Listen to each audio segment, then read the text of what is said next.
인생은 선택의 연속입니다.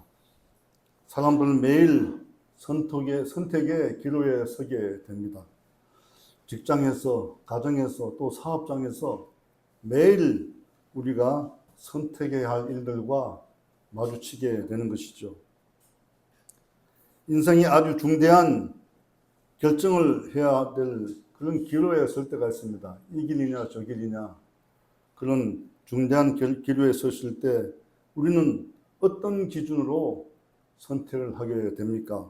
한번 잘못된 선택은 인생을 깊은 수렁으로 빠져들게 하기 때문에 굉장히 중요하게 신중하게 선택을 해야 합니다.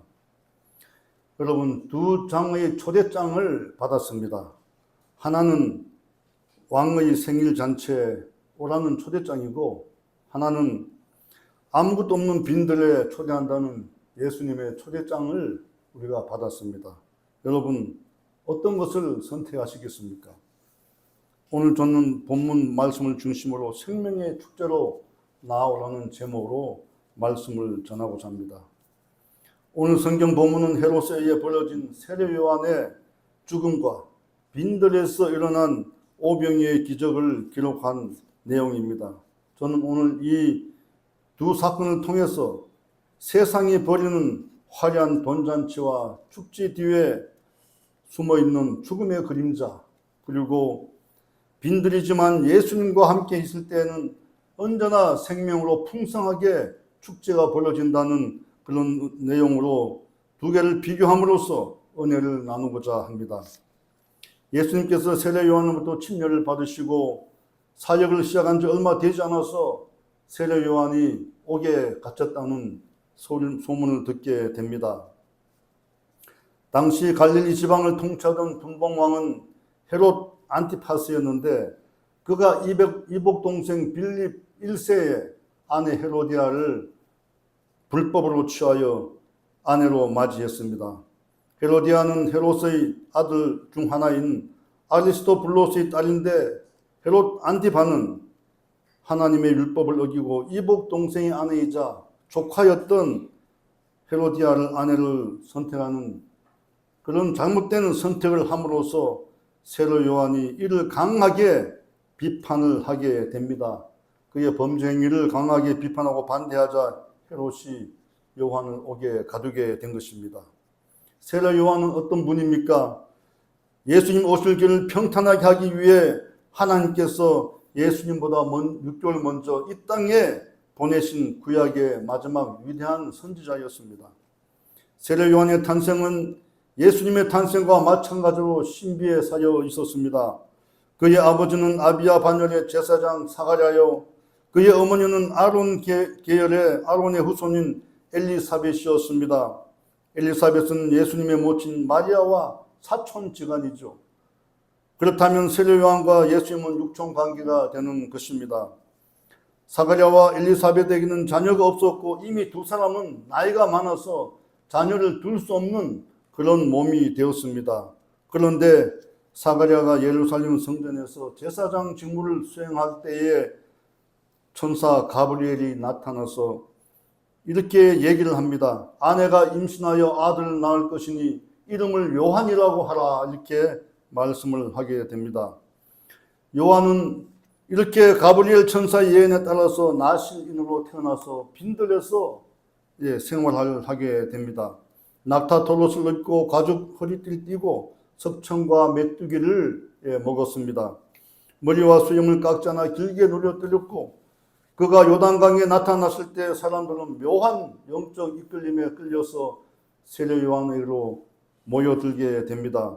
그때 요한은 이사야 40장 3절 말씀을 인용하여 이렇게 외칩니다. 광야에서 외치는 자의 소리가 있어 이르되 너희는 주의 길을 준비하라. 그의 오실 길을 곱게 하라. 모든 골짜기가 메워지고 모든 산과 작은 산이 낮아지며 굽은 것이 곧아지고 험한 길이 평탄하여질 것이요 모든 육체가 하나님의 구원하심을 보리라. 아멘. 세례 요한은 스스로 광야에 외치는 자의 소리가 되어서 이제 곧 자기 뒤에 오실 예수님, 곧 메시아 예수님을 맞을 준비하라고 외쳤던 것입니다. 예수님 오시면 인생의 모든 골짜기가 메워지고 사람과 사람 간의 골이 메워지고 신분이 높은 사람이나 낮은 사람이나 예수님 앞에서 다 평등해지며 구분 재판과 정의가 곧아지고 인생의 험하고 굽은 길이 평탄하게 펴져질 것이며 모든 사람이 하나님의 구원하심을 보게 될 것이라고 외쳤던 것입니다. 예수님은 세례 요한의 외침대로 성령의 기름을 부으시고 부음 받으시고 갈릴리와 유대와 온 땅을 다니시면서 많은 병자를 고치시고 기춘을 쫓아내시고 천국 복음을 전하시고 눈먼 자에게 눈을 뜨게 하시고 눌린 자를 자유롭게 하셨습니다. 모든 사람을 지위 고하를 막론하고 예수님 앞에 평등하게 하셨고 차별이 없는 그런 세상을 가져왔던 것입니다. 사람의 마음속에 있는 상처와 고를 다 평탄하게 하시고 또 사람과 사람 간의 관계도 예수님 안에서 예수님과 함께 계시면 평안하게 되게 그렇게 만드셨습니다. 그런데 예수님께서 헤롯 안티바가 요한의 목을 베었다는 충격적인 소식을 듣게 됩니다. 헤롯 안티바가 옥에 가두었던 요한의 목을 뱄다는 것입니다. 인간적으로 예수님은 매우 분노하셨을 것입니다. 당장 신적인 권능을 발휘하셔서 헤롯과 헤로디아 잔치 자리에 함께했던 사람들 다 심판할 수 있었을 것입니다. 그러나 예수님은 조용히 잠잠히 빈들로 가시게 됩니다. 성도 여러분, 세례 요한은 의로운 선지자였습니다. 다윗의 불의를 보고 다윗을 꾸짖었던 나단 선지자처럼 불의를 저지르는 헤롯 안디바를 꾸짖었는데 헤롯이 결국 세례 요한을 참수시킨 것입니다. 자기의 죄를 덮기 위해서 세례 요한을 참수시킨 것입니다. 세례 요한이 목을 베일 당시에 로마 황제는 티베리우스였는데 황제에 오른 지 15년째요. 본디오 빌라도가 유대 총독으로 막 부임한 때였습니다. 헤롯은 자신의 불법적인 일로 여론이 나빠지자 통치력 약화와 총독의 미움을 걱정하여 세례 요한을 죽이게 된 것입니다. 마가복음 6장 19절에서 20절에 헤로디아가 요한을 원수로 여겨 죽이고자 하였으되 하지 못한 것은 헤롯이 요한을 의롭고 거룩한 사람으로 알고 두려워하여 보호하며 또 그의 말을 들을 때 크게 번민하면서도 달갑게 들음이었더라. 아멘. 헤롯은 요한을 의로운 사람으로 여겼습니다. 그래서 그를 매우 두려워했습니다. 그러나 헤로디아가 요한을 죽이려고 그렇게 앙심을 품게 되었던 것입니다.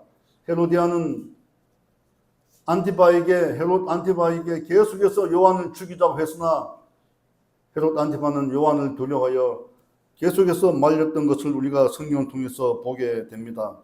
그런데 헤로디아에게 좋은 기회가 찾아왔습니다. 헤롯이 생일을 맞아서 왕궁으로 대신들과 천부장과 갈릴리의 귀인을 초청하여 성대하게 화려한 생일 잔치를 펼치게 된 것입니다. 헤로디아는 딸 살로메를 연회장으로 보내서 사람들 앞에서 매혹하는 춤을 추게 했습니다.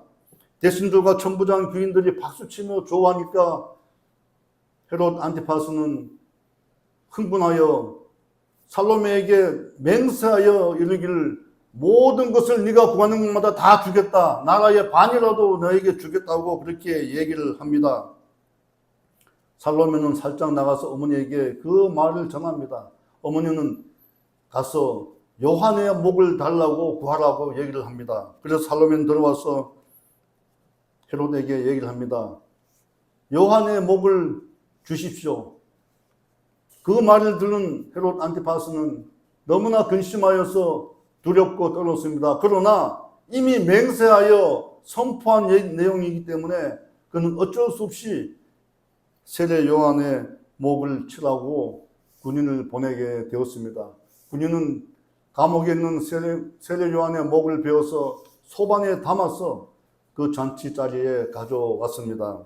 여러분, 생일 잔치에 초대받은 손님들이 본 것은 품격 있는 오찬이 아니라 세례 요한의 머리를 보았을 뿐입니다. 헤롯 왕궁에서 벌인 화려한 생일 잔치가 죽음의 축제가 되었던 것입니다. 성도 여러분, 이처럼 세상이 벌이는 화려한 축제는 겉모습과 달리 그 속에는 타락한 인간의 탐욕이 뒤엉켜서 사탄이 벌리는 죽음의 축제가 될 수밖에 없다는 것을 여러분 꼭 아셔야 될 것입니다. 인간의 욕망과 쾌락을 자극하는 세속문화, 권력자들이 벌이는 욕망의 화려한 축제는 사람들의 영혼을 파괴하고 죽이는 어둠의 유희가 도사리고 있다는 것을 여러분 잊지 마시기 바랍니다. 헤롯은 후에 예수님을 십자가에 못 박기 위해 예수님을 신문했으며 예수님이 십자가에 죽으시고 부활하신 이후에 몇 년이 지나서 주후 39년에 드라고니 지방의 분봉왕 빌립이 죽자 유대 지역 전체를 다스리는 왕으로 인정받기 위해 당시 로마의 황제인 칼리굴라 황제를 찾아갔습니다. 가서 자기가 유대 지역을 전체를 다스리는 왕으로 인정하고 도와달라고 얘기를 합니다. 그러나 칼리굴라는 이미 헤롯 아그리파 1세를 유대 지역 전체의 왕으로 이미 선택했기 때문에 칼리굴라는 헤롯 안티파스를 그냥 왕위에서 쫓아내서 추방을 해버립니다. 그리고 헤롯 안티파스는 프랑스 리옹으로 쫓겨가서 그곳에서 온갖 피곤과 각종 병으로 고통을 당하다가 비참하게 생을 마감했다고 그렇게 전해집니다. 화려한 도시의 속사는 탐욕과 부패와 죄악으로 물들어 있게 마련이죠. 영혼은 메마르고 심령은 부패하고 쾌락과 죄악이 가득하여 사람들을 죽음으로 몰아넣는 것입니다. 아브라함이 사랑했던 조카 롯은 삼촌 아브라함을 따라 가나안 땅에 와서 정착을 했습니다. 성실하게 일하고 일을 해서 하나님의 복을 받으시고 양과 소와 재산이 불어나자 자신의 종들과 아브라함의 종들이 서로 목초지를 놓고 싸우는 것을 목격하게 됩니다. 그래서 아브라함이 하루는 롯을 불렀습니다. 그리고 둘 다 재산이 많아서 종들이 싸우니 너는 너의 목초지를 찾아가고 나는 나의 목초지를 찾아가는 게 바람직하겠다. 그래서 동서남북을 바라보고 너가 먼저 선택을 하라. 너가 우하면 나는 좌하고 너가 동하면 나는 서할 것이다. 이렇게 선택의 우선권을 롯에게 줬습니다. 롯이 사방을 둘러보니까 화려하고 아름다운 도시 소돔과 고모라가 눈에 들어왔습니다. 아브라함에게 얘기를 합니다. 삼촌, 저는 소돔과 고모라를 택하겠습니다. 그리하여 롯은 소돔과 고모라를 택해서 그곳에서 정착하여 살게 됩니다.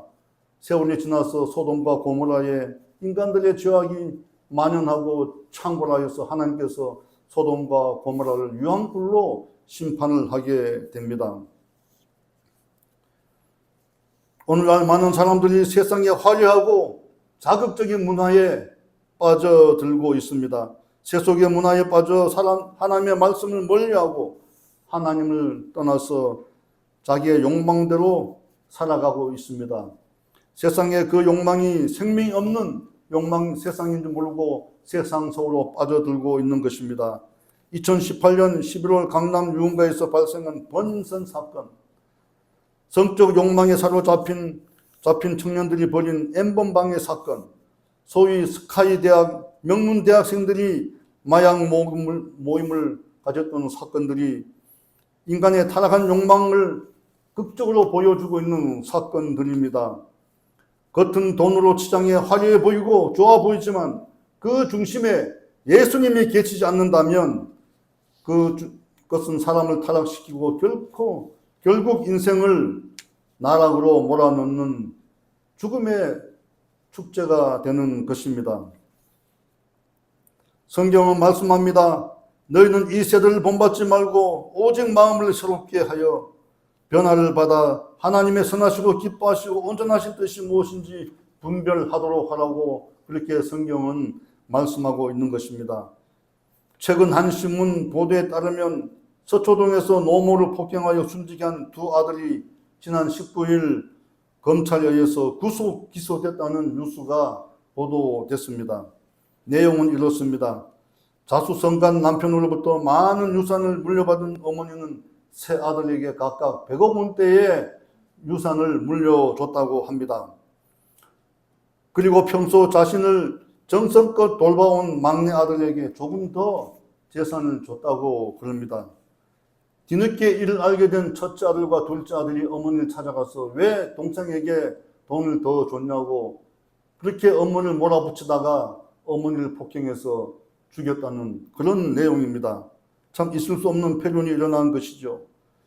100억 원대라는 어마어마한 재산을 물려받고도 조금 더 가지려고 조금 더 물려준 동생에게 왜 동생을 더 많이 줬냐고 그 노모를 폭행한 그 두 아들, 그들은 결국 어떻게 되겠습니까? 그들은 인생에서 가장 소중한 자신을 잊게 한 부모님을 잃어버렸고 사랑을 저버리고 돈으로 우상을 섬기다가 인생은 결국 몰락의 길을 걷게 되는 것입니다. 반면에 예수님과 함께하는 삶은 언제나 희망과 소망과 비전이 있는 생명의 축제가 됩니다. 세상 문화에 빠지지 않고 건강하고 행복한 삶을 살아가는 길은 오직 생명의 주여 온전케 하시는 예수님을 함께 할 때만이 가능하다는 것을 여러분 믿으시기 바랍니다. 믿으시죠? 아멘. 예수님은 세례 요한이 목이 베었다는 소식을 들으시고 배를 타고 따로 한적한 빈들로 갔습니다. 마태복음 14장 12절 13절에 요한의 제자들이 와서 시체를 가져다가 장사를 하고 가서 예수께 아뢰니라. 예수께서 들으시고 배를 타고 떠나사 따로 빈들에 가시니 무리가 듣고 여러 고을로부터 걸어서 따라간지라. 예수님이 빈들로 가시자 제자들과 군중들은 예수님이 계신 빈들로 찾아갑니다. 그런데 그 빈들에서 아주 놀라운 일이 벌어집니다. 바로 생명의 축제가 벌어진 것입니다. 여러분들 너무나 잘 아는 오병이의 기적이 이제 그 빈들에서 일어나게 됩니다. 군중들은 예수님의 말씀이 얼마나 귀하고 어찌나 아름다운지 그 말씀을 듣느라고 시간이 가는 줄 몰랐습니다. 어느덧 해는 저물고 저녁이 되었고 모두가 배가 고팠습니다. 제자들 예수님께 나와 이곳은 빈들이요 이미 때가 저녁이 되었으니 사람들 다 마을로 보내서 마을에서 그들을 사먹게 하라고 그렇게 예수님께 말씀을 드렸습니다. 당연히 그렇게 해야 마땅하겠죠. 그러나 예수님께서는 갈 것이 없다. 너희가 먹을 것을 주라고 그렇게 말씀하셨습니다. 제자들이 놀라서 당황한 표정을 지었습니다. 주님, 이 빈들에 아무도 없는데 우리 보고 주라니 무엇을 우리가 줘야 됩니까? 사실 마을에 들어가도 그 마을은 작은 마을밖에 되지 않아서 마을에서 그 많은 군중들이 무엇을 사서 배부르게 먹을 수가 없는 그런 상황이었습니다. 제자들은 서로 얼굴만 쳐다봤습니다. 그때 제자 중에 안드레가 갖고 있던 도시락을 발견했습니다. 어린아이가 갖고 있는 도시락을 발견하고 예수님께 가져갔습니다. 그 도시락 안에는 물고기 2마리와 빵 5개가 들어 있었습니다. 예수님은 이를 들고 하늘 향하여 축사하시고 제자들에게 나누어 주라고 말씀을 하셨습니다. 제자들은 또 당황스러웠습니다. 아니 이걸 누구 코에 붙이라고 이 많은 사람을 먹이라고 나누어 주라고 하시는가? 배꼽이가 큰 사람은 그것을 다 먹을 수밖에 없는 한 사람밖에 되지 않는 그런 작은 양이었습니다. 여러분 물고기 2마리와 빵 5개는 저 혼자서도 다 먹을 수가 있습니다. 아마 이곳에도 그것을 혼자서 다 드실 분들이 계실 거예요. 그런데 제자들은 예수님의 말씀에 순종하여 떡과 물고기를 떼어 나누어 주기 시작했습니다. 그런데 떼어줘도 이것이 줄지가 않는 것입니다. 그래서 5,000명의 장정이 다 배불리 먹고도 12광주류가 남는 놀라운 일이 벌어지게 된 것입니다. 할렐루야! 예수님과 함께 하시면 기적이 일어납니다. 빈들에서도 기적이 일어나고 생명의 축제가 벌어지는 것입니다. 그날 밤 빈들에서는 모두 다 박수치면서 예수님을 찬양하고 더 말씀을 듣기 위해 말씀의 축제를 더 이어가기를 원했을 것입니다. 그러나 긍휼이 많으신 예수님은 빈들의 밤은 찬 기운과 이슬로 인해서 사람을 힘들게 하므로 제자들을 재촉하여 배를 타고 먼저 갈릴리 바다를 건너 다른 곳으로 가라고 말씀하셨습니다. 그리고 이들을 다 집으로 한 사람 한 사람 축복하고 돌려보냈습니다. 성도 여러분, 이처럼 예수님과 함께 있으면 언제나 생명의 축제가 벌어집니다. 없던 떡과 없던 물고기도 생기는 것입니다. 예수님은 우리에게 생명을 주시되 풍성히 주시길 원하시는 분이십니다. 배가 고프면 배부르게 해주시고 몸이 아프면 낫게 해주시고 귀신이 들어오시면 귀신을 쫓아내 주시고 문제가 있으면 문제를 풀어주시는 분이십니다. 우리 모두 예수님을 진정으로 만나야 됩니다. 예수님께서 매일 베푸시는 축제에 우리가 참여를 해야 합니다. 예수님의 말씀에 귀를 기울이시고 예수님을 따라갑시다. 예수님의 부활의 생명과 능력이 우리에게 덧입혀질 것입니다. 생각의 문을 활짝 열고 마음의 문을 활짝 열고 주님이 부어주시는 은총과 복을 바라보며 이미 받은 것을 마음속에 느끼면서 아멘으로 받으시기 바랍니다. 소망이 현실로 우리에게 이루어질 것입니다. 여러분, 이런 좋으신 예수님을 세상 사람들은 아직도 모르고 살아가고 있다는 것이 안타깝지 않습니까? 이 세상에 많은 사람들이 예수님이 어떤 분인지 모르고 아직까지도 죽음의 현장에서 방황하고 있습니다. 우리 모두 그 사람들을 생명의 현장으로 우리가 이끌어서 가야 할 것입니다. 예수님께서 말씀하셨습니다. 너희는 온 천하에 다니며 만민에게 복음을 전파하라. 아멘. 죽어가는 영혼들을 우리가 주님께 인도해야 될 것입니다. 그리고 그들과 함께 천국 가는 구원 열차를 타고 우리가 할렐루야 하면서 천국을 향해서 걸어가야 할 것입니다.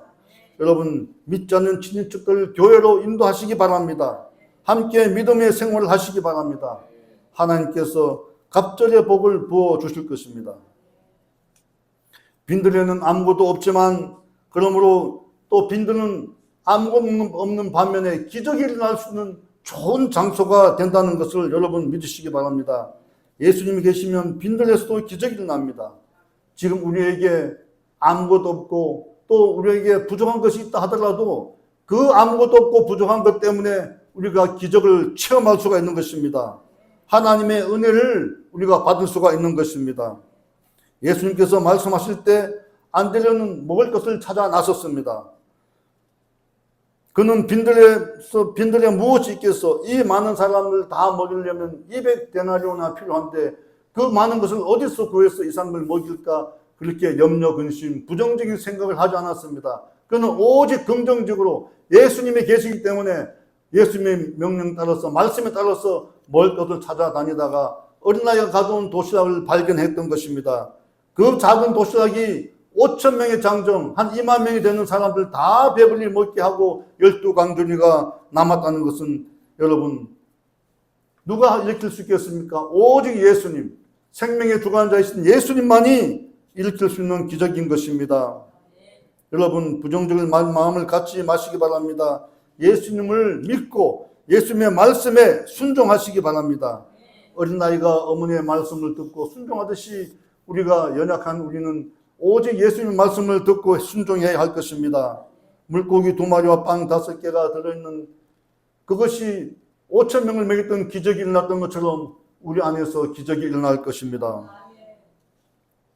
기도하고 또 기도하고 그냥 앉아있지 마시고 자리를 박차고 일어나십시오. 그리고 기도한 대로 행동해야 합니다. 마음과 생각의 문을 활짝 열고 이미 받은 줄로 알고 일어서야 합니다. 어렵더라도 힘을 내 움직이면 재정의 문제가 해결되고 어느 날 갑자기 좋은 소식이 우리에게 들리게 됩니다. 예수님은 생명의 떡이십니다. 하늘에서 내려온 생명의 떡이십니다. 예수님은 하나님께서 모세에게 주신 만나 같은 그런 것이 아니라 영원히 썩지 않는 생명의 떡이십니다. 영원히 마르지 않는 영생수가 되시는 분입니다. 그러므로 항상 예수님과 함께 하시기 바랍니다. 기적이 일어납니다. 병이 치유되고 귀신이 떠나가고 문제가 해결됩니다. 예수님은 포도나무요 우리는 가지라고 말씀하셨습니다. 우리가 포도나무에 예수님이신 포도나무에 든든히 붙여 있으면 예수님께서 뿌리에서 물을 올려서 영원한 생명수를 우리에게 부어주실 것입니다. 그럼 우리가 풍성한 열매를 맺게 되는 것이죠. 여러분, 예수님께 붙어있는 포도나무가 되시기를 바랍니다. 사도 바울은 환난과 궁핍과 고난 가운데서도 그의 깨끗함과 지식과 오래 참음과 또 자비함과 성령의 감화와 거짓이 없는 사랑과 진리의 말씀과 하나님의 능력으로 의의 무기를 삼고 좌우에 가지고 있는 모든 것을 내려놓고 행동으로 임했더니 놀라운 일들이 일어났다고 그는 스스로 고백하면서 고린도 성도들에게 편지를 하게 됩니다. 다 같이 고린도후서 6장 9절에서 10절을 합독하겠습니다. 무명한 자 같으나 유명한 자요, 죽은 자 같으나 보라 우리가 살아있고, 징계를 받은 자 같으나 죽임을 당하지 아니하고, 근심하는 자 같으나 항상 기뻐하고, 가난한 자 같으나 많은 사람을 부요하게 하고, 아무것도 없는 자 같으나 모든 것을 가진 자로다. 할렐루야, 아멘. 예수님과 함께 있으면 우리가 바로 이런 사람이 될 것입니다. 아무것도 없는 같으나 있는 사람입니다. 무명한 자 같으나 이미 우리는 유명한 사람이 되었습니다. 세상 사람들이 우리를 감히 넘보지 못합니다. 여러분, 담대하십시오. 담대하게 살아가십시오. 세상 사람들 가졌다고 해서 쫄지 마시기 바랍니다. 우리는 그보다 더 많은 것을 가진 부유한 사람임을 여러분 인정하시기 바랍니다. 이 같은 축복이 여러분과 함께 하시기를 예수님의 이름으로 축원합니다. 축원합니다. 축원합니다.